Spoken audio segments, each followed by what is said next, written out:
Hello friends, welcome to my channel.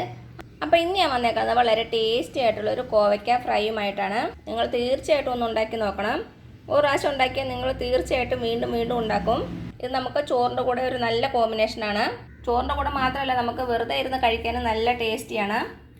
അപ്പോൾ ഇതെങ്ങനെ ഉണ്ടാക്കുന്നത് നോക്കിയാലോ. അതിനു മുമ്പ് നിങ്ങൾ ആദ്യമായിട്ടാണ് ഈ ചാനൽ കാണുന്നതെങ്കിൽ ആ താഴെ കാണുന്ന സബ്സ്ക്രൈബ് ബട്ടണിൽ ഒന്ന് പ്രസ് ചെയ്ത് സപ്പോർട്ട് ചെയ്യണേ. അപ്പോൾ നമുക്ക് റെസിപ്പിയിലേക്ക് പോകാം. ഞാനിവിടെ ഒരു 1/4 കിലോ കോവയ്ക്കാണ് എടുത്തേക്കുന്നത്. പിന്നെ നമുക്ക് ആവശ്യമുള്ളത് ഒരു 3 പച്ചമുളക്, ഇത് എരിവിനനുസരിച്ച് എടുത്തോണേ. പിന്നെ ഒരു ചെറിയ സവാള, കുറച്ച് തേങ്ങാക്കൊത്ത്, പിന്നെ വേണ്ടത് കുറച്ച് കറിവേപ്പില, പിന്നെ ആവശ്യത്തിന് ഉപ്പും വേണം, എണ്ണയും വേണം. അപ്പോൾ ഇത്രയും സാധനങ്ങൾ മതി നമ്മുടെ ടേസ്റ്റി ആയിട്ടുള്ള കോവയ്ക്ക ഫ്രൈക്ക്. ആദ്യം നമുക്ക് നമ്മുടെ കോവയ്ക്ക ഒന്ന് ചെറുതായിട്ട് കട്ട് ചെയ്യണം. അപ്പോൾ നമുക്ക് നമ്മുടെ കോവയ്ക്കയുടെ 2 സൈഡും ഒന്ന് കട്ട് ചെയ്ത് കളയാം. 2ആയിട്ട് നടുവേ മുറിക്കുക. ഇതുപോലെ പിഞ്ച് കോവയ്ക്ക എടുക്കാൻ ശ്രദ്ധിക്കണേ, അതാണ് ഏറ്റവും ബെസ്റ്റ്. ഇനി നമുക്ക് ചെറുതായിട്ട് കട്ട് ചെയ്ത് ലെങ്ത് വൈസ് കട്ട് ചെയ്ത് കൊടുക്കാം. ഇതാ ഈ ഒരു കനത്തിലാണ് കട്ട് ചെയ്തേക്കണത്. ഇപ്പം എന്താ, നമ്മുടെ കോവയ്ക്കയെല്ലാം ഞാൻ അരിഞ്ഞെടുത്ത് മാറ്റി വെച്ചിട്ടുണ്ട്. ഇടയ്ക്കിടയ്ക്ക് ചെറുതായിട്ട് പഴുത്ത കോവയ്ക്കയൊക്കെ ഉണ്ട് കേട്ടോ, നമുക്ക് വേസ്റ്റ് ചെയ്യാൻ പറ്റൂലല്ലോ. അത് കാരണം ഞാൻ നന്നായിട്ട് പഴുത്തത് എടുത്തിട്ടില്ല. ഇനി നമുക്ക് നമ്മുടെ പച്ചമുളകും കൂടെ ഇതുപോലെ ഒന്ന് അരിഞ്ഞെടുക്കണം. ലെങ്ത് വൈസ് തന്നെ അരിഞ്ഞെടുക്കുക.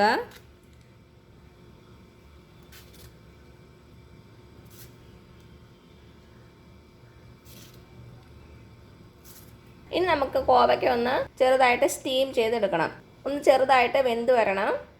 അപ്പോൾ തന്നെ നല്ല ക്രിസ്പി ആയിട്ടുള്ള കോവയ്ക്ക ഫ്രൈ നമുക്ക് കിട്ടുള്ളൂ. ഒരു സ്റ്റീമറിൻ്റെ അകത്തിട്ടൊന്ന് ആവി കയറ്റിയാൽ മതി, അല്ലെങ്കിൽ ഡയറക്റ്റായിട്ട് അടുപ്പിൽ വെച്ച് വളരെ കുറച്ച് വെള്ളം ഒഴിച്ചൊന്ന് ജസ്റ്റ് വേവിച്ചെടുക്കുക. ഞാൻ അടുപ്പത്ത് കുറച്ച് വെള്ളം ഒഴിച്ച് വേവിക്കുകയാണ് ചെയ്യുന്നത്. ഇപ്പം ഞാനൊരു ചീനച്ചട്ടി വെച്ചിട്ടുണ്ട്. നമുക്ക് നമ്മുടെ കോവയ്ക്ക ഇതിലേക്ക് ഇട്ട് കൊടുക്കാം.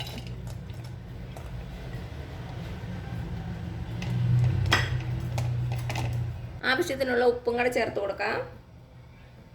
ഇനി ഇതിലേക്ക് ഒരു 1/4 കപ്പ് വെള്ളം ഒഴിച്ചു കൊടുക്കാം. ഒത്തിരി വെള്ളം ഒഴിക്കേണ്ട, ഒരു 1/4 കപ്പോളം മതിയാവും. ഇനി നമുക്ക് സ്റ്റൗ കത്തിച്ച് കൊടുത്തിട്ട് ഇതൊന്ന് വേവിച്ചെടുക്കാം.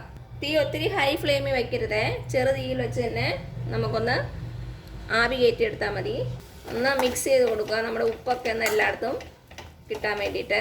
നമുക്കിത് അടച്ച് വെച്ച് കൊടുക്കാം. ഇടയ്ക്ക് തുറന്നൊന്ന് ഇളക്കി കൊടുക്കണേ. വെള്ളമൊക്കെ ഒരുമാതിരി വറ്റി വരുന്നുണ്ട്. നമുക്ക് കുറച്ച് നേരം അവിടെ ഒന്ന് വെയിറ്റ് ചെയ്യാം.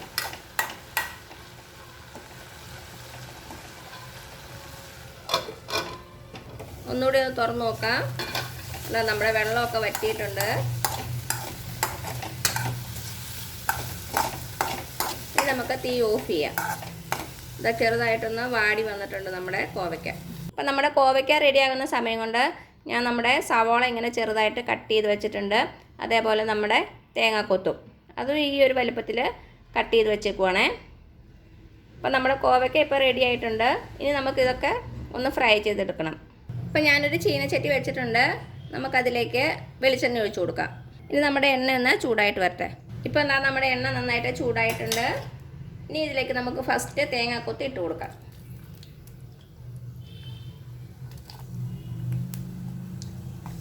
ഇനി ഈ തേങ്ങാക്കൊത്ത് നന്നായിട്ട് ഗോൾഡൻ ബ്രൗൺ കളറാവുന്നവരെ നമുക്ക് ഫ്രൈ ചെയ്യണം. നമുക്ക് ഹൈ ഫ്ലെയിമിൽ തന്നെ ഫ്രൈ ചെയ്തെടുക്കാം കേട്ടോ. അപ്പോൾ പെട്ടെന്ന് അങ്ങ് ആയിക്കോളും. കരിഞ്ഞു പോകാതെ ശ്രദ്ധിക്കണേ. എന്നാൽ നമ്മുടെ തേങ്ങയുടെ കളറൊക്കെ ഇപ്പോഴേ മാറിയിട്ടുണ്ട്. അപ്പോൾ നമ്മുടെ തേങ്ങ റെഡി ആയിട്ടുണ്ട്. ഇനി നമുക്ക് ഇത് എണ്ണയിൽ നിന്ന് മാറ്റാം. ഇത് വെളിയിൽ വയ്ക്കുമ്പോൾ കുറച്ചുകൂടി ഒന്ന് മൂത്ത് വരും. ഒരു പാത്രത്തിലേക്ക് എടുത്ത് മാറ്റാം. അപ്പോൾ തേങ്ങാക്കൊത്തെല്ലാം ഫ്രൈ ചെയ്ത് മാറ്റി. ഇനി ഇതിലേക്ക് നമുക്ക് നമ്മുടെ സവാള ഇട്ട് കൊടുക്കാം. നമുക്ക് കുറച്ച് ഉപ്പ് മാത്രം, നമ്മുടെ സവാളയ്ക്ക് വേണ്ടിയ ഉപ്പ് മാത്രം ഇട്ട് കൊടുക്കാം. നമ്മൾ കോവയ്ക്കൊക്കെ ഓൾറെഡി ഇട്ടിട്ടുണ്ട്. അപ്പോൾ അതിനനുസരിച്ച് നമ്മുടെ സവാളയ്ക്ക് മാത്രം ആവശ്യമുള്ള ഉപ്പ് ഇട്ട് കൊടുക്കുക. ഇനി നമ്മുടെ സവാള ഒന്ന് ഫ്രൈ ചെയ്തെടുക്കണം. നന്നായിട്ട് മുരിഞ്ഞ് വരണം. ഇത് നല്ല ടേസ്റ്റി ആയിട്ടുള്ളൊരു കോവയ്ക്ക ഫ്രൈ ആട്ടോ. എല്ലാവരും തീർച്ചയായിട്ടും ഒന്ന് ട്രൈ ചെയ്ത് നോക്കണം. കുട്ടികൾക്ക് വരെ ഇഷ്ടപ്പെടും. ഒരു പ്രാവശ്യം കഴിച്ച് നമ്മൾ ഇതിൻ്റെ ടേസ്റ്റ് മനസ്സിലാക്കിയാൽ നമ്മൾ ഇത് അടിക്കടി ഉണ്ടാക്കും. അത്രയ്ക്ക് നല്ലൊരു ടേസ്റ്റി ആയിട്ടുള്ള ക്രിസ്പി ആയിട്ടുള്ള കോവയ്ക്ക ഫ്രൈ ആണ്. സവോളയും ഹൈ ഫ്ലെയിമിൽ തന്നെയാണ് ഫ്രൈ ചെയ്യുന്നത്. കാരണം പെട്ടെന്ന് എല്ലാം റെഡി ആയിട്ട് വരും. കരിയാതെ മാത്രം നോക്കിക്കോണം. അപ്പോൾ നമ്മുടെ സവോളയും റെഡി ആയിട്ടുണ്ട്. നമുക്കിതും നമ്മുടെ എണ്ണയിൽ നിന്ന് മാറ്റാം. ഇനി നമുക്ക് അടുത്ത് നമ്മുടെ കറിവേപ്പില ഇട്ടൊന്ന് ഫ്രൈ ചെയ്യണം. അപ്പോൾ നമ്മുടെ കറിവേപ്പില റെഡി ആയിട്ടുണ്ട്. ഇത് നമുക്ക് എണ്ണയിൽ നിന്ന് മാറ്റാം. ഇനി നമ്മുടെ എണ്ണയിലേക്ക് നമ്മൾ നേരത്തെ ഒന്ന് സ്റ്റീം ചെയ്ത് വെച്ച കോവയ്ക്ക ഉണ്ടല്ലോ, അതിട്ട് കൊടുക്കാം.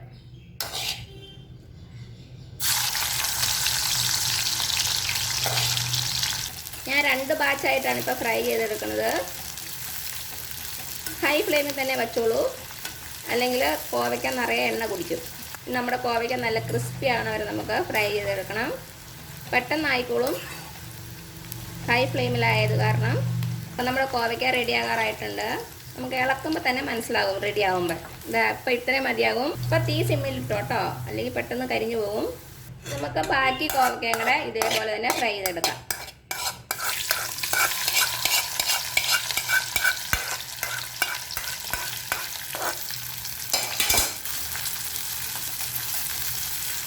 കോവയ്ക്ക ഇട്ട് കഴിഞ്ഞാൽ ഹൈ ഫ്ലെയിമിൽ വെക്കുക, ഫ്രൈ ചെയ്തെടുക്കുക. പഴുത്ത കോവയ്ക്ക എടുക്കാതിരിക്കാൻ ശ്രദ്ധിക്കണേ. ചെറുതായിട്ട് പഴുത്ത കുഴപ്പമില്ല, ഒത്തിരി പഴുത്ത എടുക്കരുത്. പിഞ്ചു കോവയ്ക്കാണെങ്കിൽ നമ്മുടെ ഫ്രൈ നല്ല ക്രിസ്പി ആയിരിക്കും. ചോറിനൊക്കെ ഒരു നല്ല കോമ്പിനേഷനാണ്. ഇതും കുറച്ച് തൈരും മാത്രം മതി നമുക്ക് ചോറിന്. ചോറിൻ്റെ കൂടെ കഴിക്കണമെന്നില്ല, നമുക്ക് വെറുതെ ഇരുന്ന് കഴിക്കാനും നല്ല ടേസ്റ്റിയാണ്. ഒരു പ്രാവശ്യം ഒന്ന് ഉണ്ടാക്കി നോക്കൂ, അപ്പം നിങ്ങൾക്ക് മനസ്സിലാവും. അപ്പം ഇത്രയും മതിയാകും. കോവയ്ക്കയും ഉള്ളിയും തേങ്ങ എല്ലാം കൂടെ ഒരു പാത്രത്തിൽ ഇട്ടിട്ടുണ്ട്. ഇനി ഇതെല്ലാം കൂടി ഒന്ന് മിക്സ് ചെയ്ത് കൊടുക്കാം.